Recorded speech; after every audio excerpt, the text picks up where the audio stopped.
프로그램 입문 제1장 프로그래밍의 개념. C 언어는 1972년 켄 톰슨과 데니스 리치가 벨 연구소에서 일할 당시 새로 개발된 유닉스 운영체제에서 사용하기 위해서 개발된 프로그래밍 언어입니다.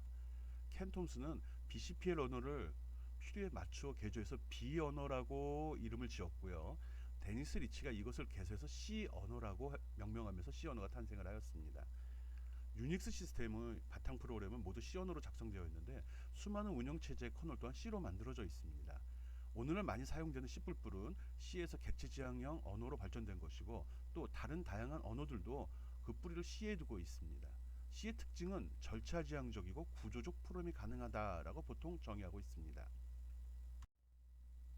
이번 장에서는 다음과 같은 내용을 학습하도록 하겠습니다. 첫 번째, 프로그래밍의 개념, 프로그램이 뭔지 알아보도록 하고요. 또 프로그래밍 언어, 즉 C 언어의 특징에 대해서 간단히 살펴보겠습니다. 그리고 가장 중요한 알고리즘이 무엇인지 살펴보고요. 그리고 마지막으로 스크래치에 대해서 가볍게 설명하도록 하겠습니다.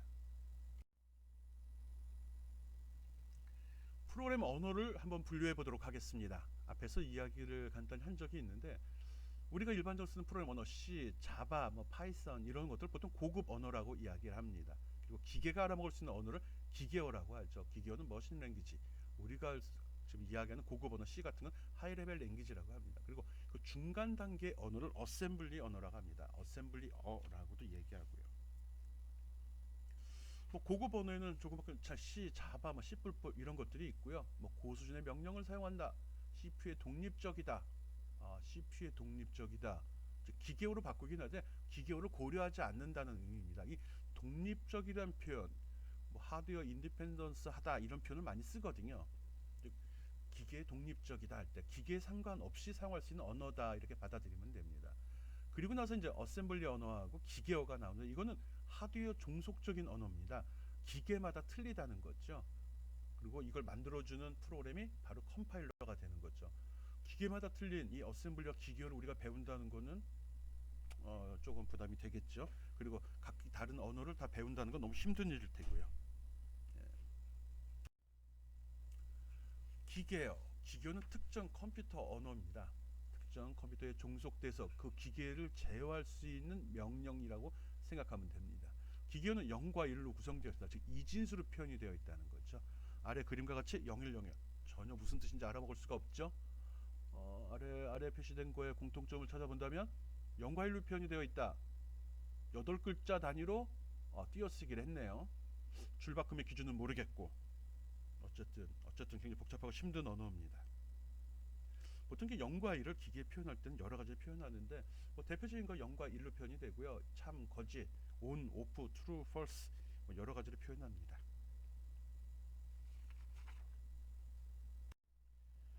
어셈블리어 CPU의 명령어들은 이진수가 아닌 영어의 약자인 기호로 표기하고 있습니다.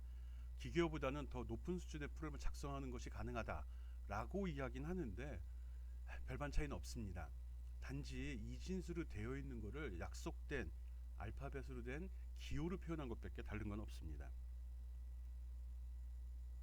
그래도 이진수를 사용하는 것보다는 매우 편한 거고 이진수로 표현된 기계어를 조금 편하게 보려고 약속한 것뿐일 뿐 내용은 이진수와 별반 차이가 없습니다. 단지 미리 기계의 동작을 정의하고 그에 따라 어셈블을 지정한 것뿐이죠. 이 어셈블리어는 기계와 1대1로 연결이 되는 것이죠. 크게 다른 건 없습니다. 밑에 보이는 것 같이 그 박스 속에 MOV, AX, 미드스코어 이렇게 적혀 있는데 이걸 그대로 이진수로 바꿔놓으면 기계어가 되는 거죠. 1대1로 매핑이 됩니다. 그렇지만 이제 알파벳으로 표현이 되다 보니까 우리가 볼 때 MOV, move, 또 AX 하면 뭔지 모르죠. AX 이게 레지스터거든요. 어큐뮬레이터를 나타내는 것 같습니다. 그리고 미드스코어 어떤 값이 있는데 그 값의 의미가 중간 성적이다 이런 의미로 지정할 수 있다는 게 어셈블러의 장점이죠. 그렇지만 기계어랑 비교해서 별반 차이는 없습니다. 고급 언어, 특정한 컴퓨터의 구조나 프로세스에 상관없이 독립적으로 프로그램을 작성할 수 있는 언어다라고 이야기를 하고요. 보통 C, C++, 그다음 자바, 포트란, 파스칼, 파이썬 이런 것들이 다 고급 언어에 해당이 됩니다. 앞에서 컴퓨터 역사에서 프로그램 모양을 좀 언급했는데 뭐 처음에는 직접 전자회로를 배선 사용하였고 그 다음에 뭐 천공 테이프, 천공 카드들을 사용했습니다. 뭐 천공 테이프, 천공 카드를 사용한 게 뭐 컴퓨터 역사책에만 나오는 것이 아니라 우리나라 같은 경우도 한 80년대, 90년대, 80년대까지도 이걸 많이 사용을 했고요. 그리고 뭐 90년대 넘었으면서 C, 파스칼 이런 언어들이 보편화됐죠.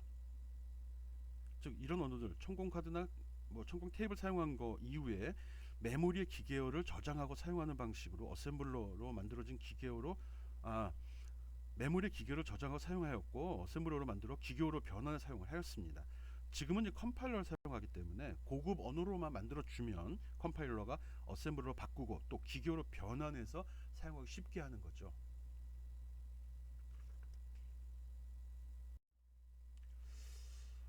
맨 첫 장에서도 이야기를 했었는데 C 언어는 1970년대 초 AT&T의 데니스 리치에 의해서 개발이 됐습니다. B 언어가 이제 C 언어로 발전이 된 거고요. 유닉스 운영 체제 개발에 필요해서 만들어졌는데 처음에는 뭐 전문가용 언어로 많이 활용을 됐다가 지금은 뭐 아주 보편적으로 많이 사용을 하죠. 뭐 최근 들어선 초중고등학교 코딩 교육이 도입되면서 이제 뭐 프로그램을 하는 거에 뭐 전문가만 하는 일이 아니라 일반 대중들 위해서 쓰는 것으로 발전이 되었고요. 물론 전문가 영역도 있습니다. 일반인이 할 수 있는 영역도 구분이 되고요. 일반인도 이제 프로그램 할 수 있다는 게 이제 일반인도 프로그램을 해야 한다는 의식의 변화가 있었다는 걸 이야기하는 거죠. 뭐 예전에는 뭐 운전을 운전한다는 게 특별한 기능이었죠. 그래서 전문가만 할 수 있는 운전수만 할 수 있는 거였는데 지금 운전이라는 게 뭐 누구든지 차만 있으면 할 수 있는 거죠. 그리고 차가 없다 하더라도 운전면허는 다 취득하고 있죠. C 언어, 프로그램 언어라는 것도 과거와 달리 그렇게 발전이 돼 왔다라고 생각을 하면 됩니다. 뭐 C 언어의 버전을 뭐 보이는 것 같이 여러 개로 구분을 하고 있습니다. 뭐 C 언어는 뭐 자연어보다는 아주 단순한 구조를 가지고 있습니다.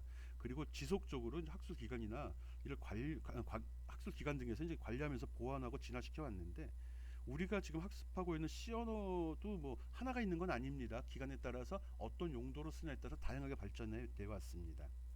그리고 지금 우리가 학습하는 C가 엄밀한 의미에서 표준 C는 아닙니다. 그 마이크로소프트의 비주얼 스튜디오를 사용하다 보니까 그 마이크로소프트에서 만드는 C 언어 규칙을 따라가고 있거든요. 그래서 엄밀한 MSC라고 이야기하는 것이 맞을 겁니다. 자료에 보면은 뭐 KNRC, 또 ANSI, C99, C11 이렇게 나누어져 있는데 이건 표준화 기관에 의해서 나누어진 거고요. 보통 표준 C라고 하면은 ANSI, ANSI라는 그 연구 기관에서 만든 걸 기준으로 이야기합니다. 우리가 배우는 것이랑 조금 차이는 있고요. 그런데 MSC가 이 모든 걸 다 포함하고 있습니다. 제일 파워풀하고 가장 광범위한 기능을 제공하는 언어라고 생각합니다.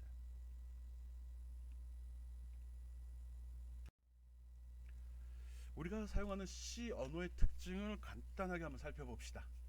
어차피 모르기 때문에 뭐 여기 나온 얘기가 피부에 와 닿지는 않을 겁니다. 그렇지만 다른 언어랑 비교했을 때 어떤 특징이 있는지를 정리하고 있습니다. C 언어는 간결하다, 또 효율적이다, 또 하드웨어를 직접 제어하는 저수준의 프로그래밍이 가능하다. 그리고 또 고수준의 프로그램도 가능하다. 또 C 언어는 이식성이 뛰어나다. 또 하나가 초보자가 배우기 어렵다라는 특징을 가지고 있습니다. 어차피 모르는 거니까 다 배우기 어려운 거 이걸 특징이라고 이야기하기는 그렇고요. 가장 중요한 특징은 이식성이 뛰어나다. 그리고 또 저수준의 프로그램이 가능하다. 이게 C 언어의 특징입니다. 하드웨어를 직접 제어할 수 있는 기능을 가지고 있고 다른 언어나 다른 기기에다가 적용시키기가 아주 쉽다는 거죠. 뭐 이거는 뭐 좀 어쨌든 그렇다고 하긴 하는데 C 언어가 처음에 나왔을 때 뭐 경쟁할 수 있는 상대가 거의 없었었거든요. 그러다 보니까는 한 80년 후반부터 C가 보급이 되었고 90년, 2000년 직전까지 뭐 자바가 대두되기 전까지 인터넷이 보급돼서 널리 사용되기 전까지는 C 언어가 가장 파워풀하고 대중적인 프로그램 언어였습니다.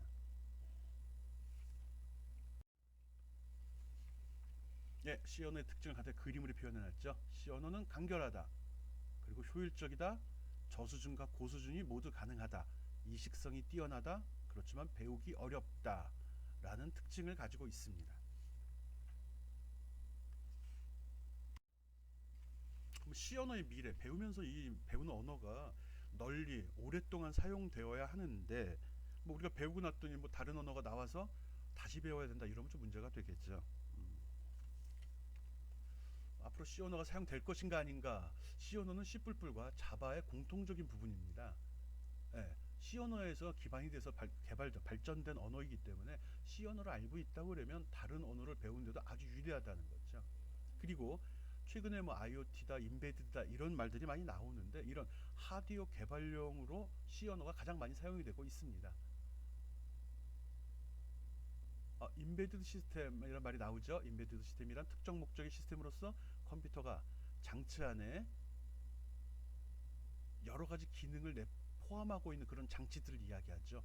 근데 그 프로그램에 의해서 임의로 설정해 사용할 수 있는 장치들, 쉽게는 프로그램이 내장되어 있는 하드웨어 장치라고 이야기합니다. 이런 장치가 대표적인 게 뭐가 있죠? 컴퓨터도 여기에 해당이 됩니다. 근데 컴퓨터를 우리 인베드 시스템에만은 쓰진 않죠. 먼저 나왔고 더 널리 사용되고 많은 목적으로 사용되기 때문에 그런 거고요. 간단하게 MP3 플레이어, 핸드폰 같은 경우가 대표적인 인베디드 장치라고 이야기를 합니다. 컴퓨터도 포함이 된다는 거 알고 있어야 됩니다. 인베드 시스템이 무엇인지 조금 전에 가볍게 이야기를 했었죠. 소프트웨어가 내장된 하드웨어 장치라고 정의를 했고요. 그 직전에 바로 C 언어의 장단점도 이야기를 했었죠. 간결하다, 효율적이다, 그리고 이식성이 뛰어나다, 저수준과 고수준이 프로그램이 가능하다 이런 말들을 했었고요. 그리고 배우는데 조금 어려움이 있다라고 얘기했는데 그런 걸 고려해서 배우라는 거지 그렇기 때문에 힘들다를 강조하는 건 아닙니다.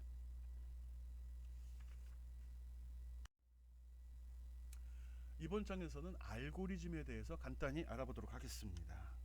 알고리즘 외래어이긴 한데 알고리즘이라고 발음하기도 합니다. 다 외래어니까 맞습니다. 내용이 중요한 거지 그 단어적 의미, 단어 표기가 중요한 건 아니죠.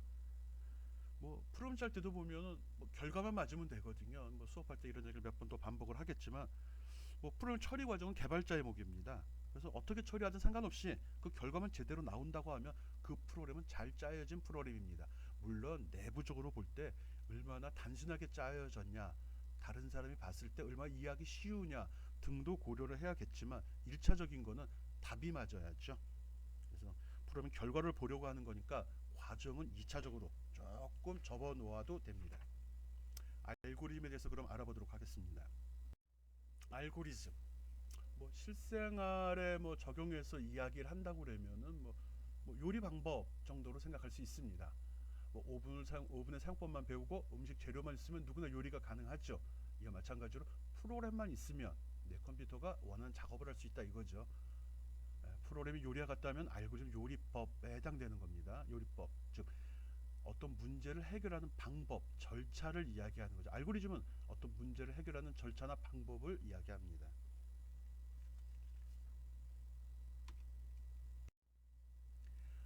빵을 만드는 알고리즘, 즉 빵을 만드는 방법 한번 생각해 봅시다.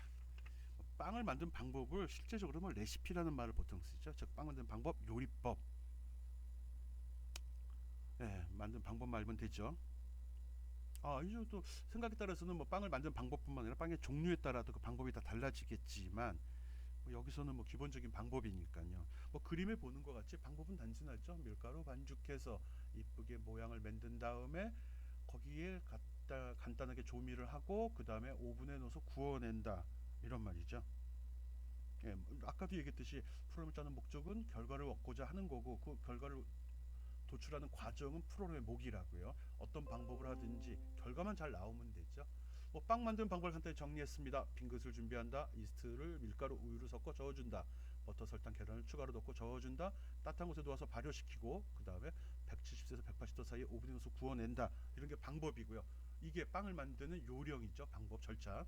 이게 바로 프로그램 즉 알고리즘이 되는 겁니다.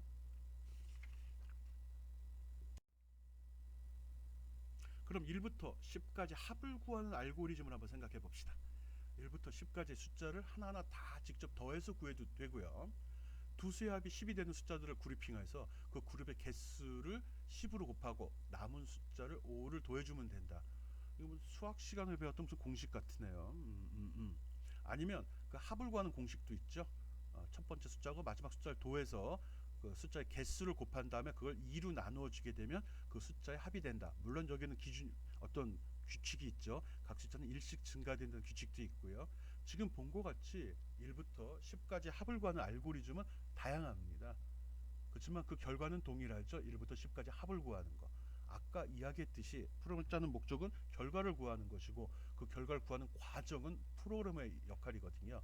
그게 바로 알고리즘이 되는 건데 알고리즘은 오직 하나의 방법만 있는 것은 아닙니다. 프로그램을 생각하는 거에 따라서 다양한 방법이 있을 수 있는 거고요. 그 중에 가장 간결하고 이해하기 쉬우면 가장 좋은 알고리즘이 되는 겁니다. 다음은 그 알고리즘을 표현하는 방법에 대해서 알아보겠습니다. 알고리즘을 표현하는 방법은 크게 세 가지로 구분됩니다. 자연어, 우리가 말하듯이 글로 직접 써서 하는 방법. 두 번째, 순서도, 약속된 어떤 도형을 이용해서 처리된 내용을 하나하나 설명하는 방법. 그리고 세 번째, 의사 코드한 방법이 있습니다. 의사 코드의 방법은 그걸 설명하는데 약속된 어떤 명령어나 표현 방식을 쓰는 겁니다. 자연어보다는 보다 간결화되어 있고 순서도 같이 그림이 아닌 문자로 표현된다는 것, 마치 수학 공식같이 표현될 수도 있습니다. 그렇게 표현한 세 가지 방법이 있습니다. 하나씩 살펴보도록 하죠. 알고리즘을 자연어로 표현하는 방법. 자연어는 인간이 사용하는 언어입니다. 단어 자체가 명확하게 정의되어 있어야 하고 그 단어를 이용해서 쓰는 거죠. 예를 들어서 리스트의 첫 번째 숫자가 가장 크다고 가정하자. 리스트에 남아있는 숫자들이 하나씩 조사하여 현재 최대값보다 크면 노트에 적는다. 그리고 모든 숫자들을 전부 조사한 후 노트에 가장 나중에 남은 숫자가 최대값이 된다. 이 말이 어려워 보이는 특별한 건 아니죠. 숫자들이 쭉 있는데 하나씩 보면서 옆으로 옮겨 적는데 적은 숫자가 지금 보는 숫자보다 작으면 본 숫자로 바꿔치기 한다는 거예요. 즉 하나씩 읽어 나가면서 가장 큰 숫자가 나올 때마다 노트에 적어준다는 거죠. 그러면 맨 마지막에 적힌 숫자가 있는 숫자 중에 가장 큰 숫자가 된다는 거죠. 처리하는 과정보다 말이 더 어렵네 이거. 어쨌든 이렇게 가장 큰 숫자를 골라내는 방법을 말로 저렇게 적게 되면 저게 자연어로 기술되어 있는 알고리즘이 되는 겁니다.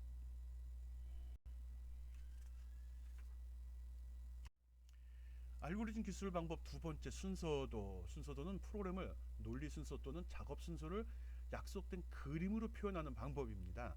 여기 지금 나와 있듯이 순서도에서 사용되는 심벌들 좀 약속된 게 몇 가지가 있습니다. 지금 보이는 여기 타원꼴로 돼서 맨 위에 있는 거, 직사각형으로 된 거, 다이아몬드 꼴로 된 거, 또 동그랗게 표시된 게 있고요. 그다음 약간 찌그러진 사다리꼴로 된 것도 있죠. 사다리꼴이 아니라 직사각형, 예, 있습니다. 이렇게 약속된 기호를 이용해서 처리가 됩니다. 맨 첫 번째 있는 이런 심벌이 어떤 작업의 프로그램의 시작과 끝을 나타내는 거고요. 그리고 이렇게 직사각형으로 처리는 어떤 처리, 어떤 값을 계산을 한다든지 저장을 한다든지 이런 일을 결정합니다. 그리고 여기 마름모꼴로 되어 있는 거 얘는 이제 판단을 하는 조건을 비교한다라고 이야기합니다. 여기 조건 크다, 작다, 같다 또는 같지 않다라는 등의 연산을 처리하는 거죠. 프로그램 언어는 내부적으로 쭉 살펴보면 특별한 게 없습니다. 값을 입력받는다, 출력한다, 또 계산한다 또는 저장한다. 그리고 세 번째는 그거를 비교한다. 크다, 작다, 같다 등과 같이 비교하고 그리고 끝입니다. 그밖에 아무것도 없습니다. 이 과정에 이 작업을 여러 번 반복해서 처리되는 거, 그럴 때 이제 특별한 명령을 또 사용하기도 하죠. 그래서 여기에 제시된 이 심볼들은 잘 기억하기 바랍니다. 시작, 처리, 판단, 그리고 입출력. 입출력은 이걸로 대신해도 되고요. 입력일 때는 이렇게 키보드 모양을 쓰기도 하고요. 또 출력일 때는 이렇게 프린터 용지 모양을 쓰기도 합니다. 또는 이렇게 모니터 모양을 쓰기도 합니다. 이거는 이제 순서를 그린 사람이 임의로 선택해 사용해도 됩니다. 그렇지만 처리된 내용은 동일한 것이죠. 순서도 또는 이것은 순서도 심볼을 이용해서 구성된 그림입니다. 이게 뭘까요? 처음에 봤던 시작은 프린터가 동작하지 않는다라는 문제가 발생이 됐고요. 그래서 보니까 맨 마지막에 에잇을 요청한다로 끝나네요. 즉 프린터에 이상이 생겼을 때 어떻게 조치하는지 그 과정을 설명해 놓은 것입니다. 프린터가 동작이 안 하면 제일 먼저 확인할 게 뭐죠? 전원이 들어갔는지 확인한다. 두 번째, 종이가 있는지 확인한다. 세 번째, 토너가 있는지 확인한다. 이렇게 나누어졌죠. 즉 이게 참인지 거짓인지를 판단하기 위해서 마름모꼴 이렇게 다이아몬드 모양을 사용을 했죠. 첫 번째, 전원이 연결되어 있는지 확인한다. 그 밑에 화살표를 보면 yes, no로 구분을 해놨습니다. 이 조건이 참이면이 yes가 되는 거고 거짓이면 no가 되는 거죠. 전원이 연결되었는가? 아니요. 그럼 어떻게 해야 되죠? 전원을 연결한다라는 조치를 취하고 그리고 작업을 끝내면 됩니다. 근데 확인했더니 전원은 연결되어 있다. 그러면 두 번째 판단을 하는 거죠. 그러면 종이는 있는가? 프린터는 종이가 없으면 동작하지 않으니까요. 그래서 있으면 다음을 비교가 없다. 그러면 종이를 집어넣고 다시 한번 동작시켜 본다가 되는 거겠죠. 그리고 세 번째, 토너는 충분한가? 토너가 없을 경우, 순서도상으로는 뭐 토너가 충분한가라고 하는데 실제로는 프린트에 토너가 없어도 인쇄 작업은 수행이 되죠. 그렇지만 원하는 결과를 얻을 수 없기 때문에 여기서는 그것도 문제로 삼아서 확인을 하는 겁니다. 토너가 없으면 토너를 보충해 주면 되는 거겠죠. 이런 식으로 어떤 작업을 처리하는지 그 작업의 종류에 따라 심벌의 모양이 결정이 되는 거고요. 구체적으로 수행되는 내용 또는 판단하는 내용이 그 속에 설명이 됩니다.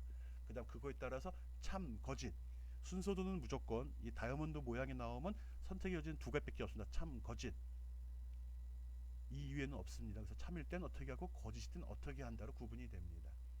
물론 나중에 순서도를 그릴 때 이 지금 세 개를 이용해서 비교를 세 번을 하는 걸 했지만 뭐 한꺼번에 하는 방법도 있을 수는 있고요. 그거는 뭐 표현하는 그림을 그리는 이제 기술이지 논리적으로 뭐 판단하는 기준이 바뀌는 건 아닙니다. 세 번째로 의사 코드를 이용하는 방법 살펴보겠습니다. 보통 슈도 코드라는 말을 많이 사용합니다. 자연어보다는 더 체계적이고 프로그래밍 언어보다는 덜 엄격하다. 자연어보다 체계적이란 말은 보다 명확하다는 거죠. 몇 가지 약속된 언어로 표현되기 때문에 누가 보더라도 쉽게 이해할 수 있다는 거고요. 또 표현한 방법이 어떤 약속이 있어가지고 밑에 한번 보도록 하겠습니다. 잘은 모르지만 여기 라스티스라고 제일 큰 숫자는 하고 화살표가 표시되어 있네요. 그리고 오른쪽에 L 꺾은 가로 0번이라고 되어 있죠. 뭔진 모르지만 L에 0번째 있는 거를 왼쪽, 모든 프로그램 언어는 오른쪽에 계산된 걸 왼쪽에 저장하는 방식으로 되어 있습니다. 기계가 수행되는 거거든요. 어떤 연산이 수행됐을 때 저장할 장소가 확보되어 있지 않다면 연산은 별 의미가 없어지다 보니까 저장될 공간을 미리 확보한다는 의미에서 저장될 게 맨 먼저 왼쪽에 나타나는 거고요. 그 이후에 오른쪽에 어떤 식이나 데이터를 기술해서 연산을 수행하고 그 결과가 왼쪽에 있는 저장 장소로 들어간다. 이렇게 기술이 됩니다.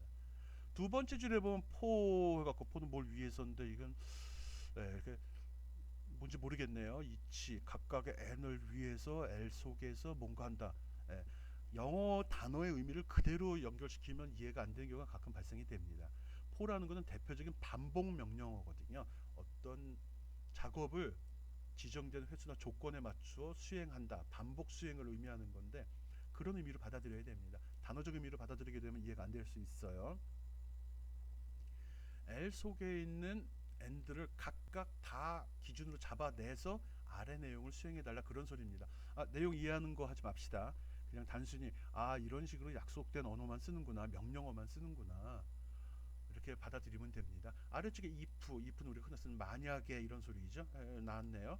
만약에 하고 뒤에 나온 건 조건이죠.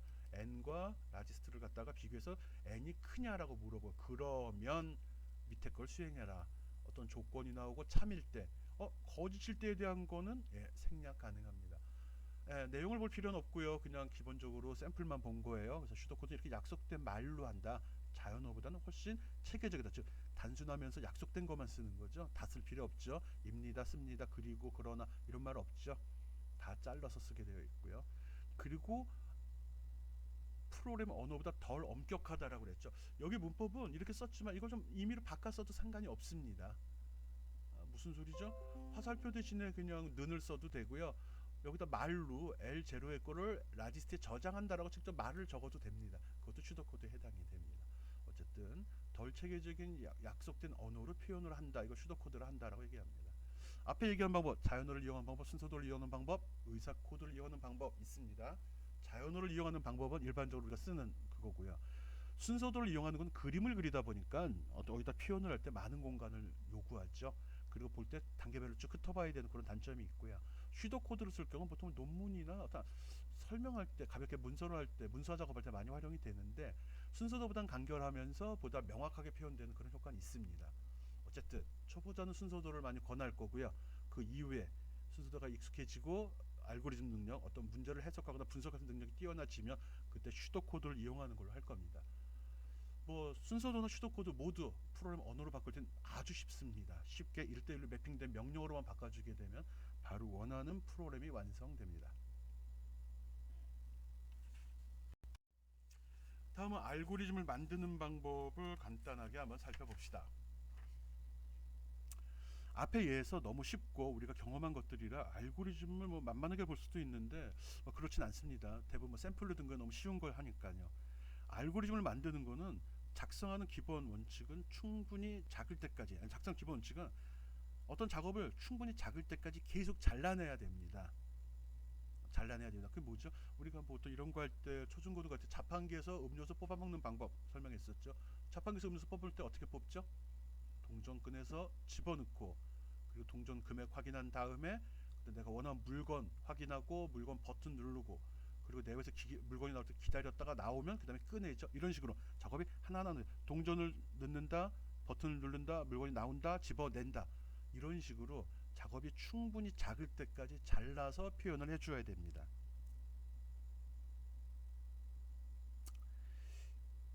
우리는 오랜 기간 학교 생활을 통해 많은 걸 배웠습니다. 그러나 그것을 남에게 가르치거나 설명하는 방법은 배우지 않았거든요. 남에게 어떤 문제 해결 방법을 설명하는 것, 그게 바로 알고리즘입니다. 그래서 남들이 이해를 쉽게 하도록, 쉽게 받아들일수록 하기 위해서는 잘게 잘라야 되죠. 그리고 쉬운 말로 표현을 해야 되죠. 그게 알고리즘이다. 이렇게 이해를 해주면 쉽습니다. 지금까지 알고리즘에 대해서 간단히 설명을 했습니다. 아까 자판기 얘기도 했고요. 알고리즘은 어떤 일을 처리하는 것을 충분히 작은 단위로 잘라놓은 것이다 라고 이야기했습니다. 뭐 친구한테 전화를 거는 방법, 세탁기 쓰는 방법, 햄버거 가게에서 햄버거 주문하는 방법, 모든 걸 다 알고리즘, 즉 순서도나 슈도코드로 표현할 수 있습니다. 뭐 그런 게 습관화되어 있으면 프로그램을 잘 짜는 사람이 되는 거고요.